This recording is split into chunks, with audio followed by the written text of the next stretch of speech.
Hi, I'm Heather Schimmers, and I am so thrilled to serve as the president of the Gundersen region.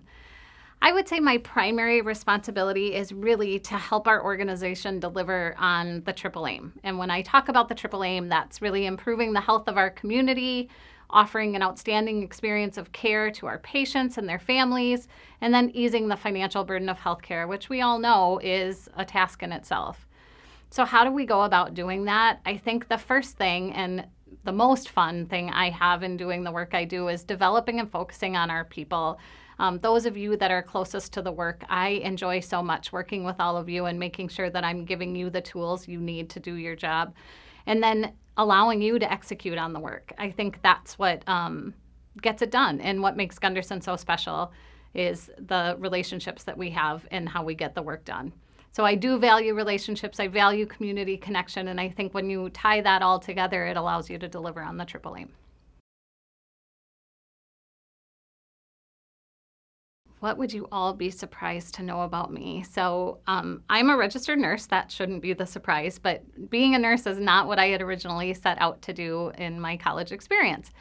I actually really had a love for dance and music, and I started college as a music and dance performance major, which is so fun, and it was my hobby, and I was pretty darn good at it when I grew up in Mineral Point, Wisconsin.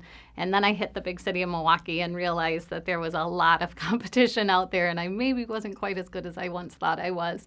I quickly made a change, and I chose nursing, and I'm so glad I did and have never gone back. I have no regrets about any of those choices, but it's hard when you try to pursue your hobby and make that into your work. It changes your perspective a little bit, and that's what happened to me. So I continue to do both.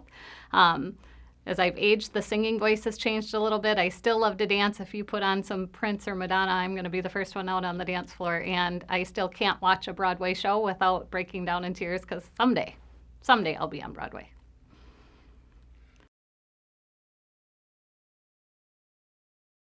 I want you all to focus on continuing to care for our patients and their families, care about the communities in which you live and work, and care about yourself. I've just really been thinking a lot about all the changes we've all dealt with in healthcare over the past few years.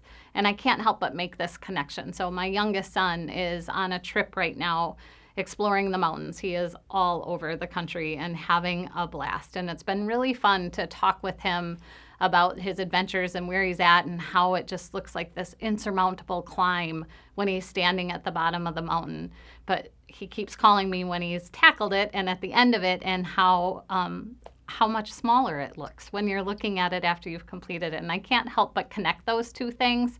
So I think if we just continue to remember, we're on a climb. We are on a climb, and I can't wait to just continue to work together to be to a place where we're looking, taking the view, of course, as we're climbing that mountain, we're going to keep taking in the view, but get over to the other side, and then it doesn't look so big anymore. And when we're driving even further away and we're looking in the rearview mirror, it looks pretty small. And I have a pretty strong hunch we're going to get there. So we're going to continue to face these mountains. The landscape's going to continue to change. The terrain might get really rough and bumpy, but there's nowhere else I'd rather be taking this climb and with the people I'm taking it with.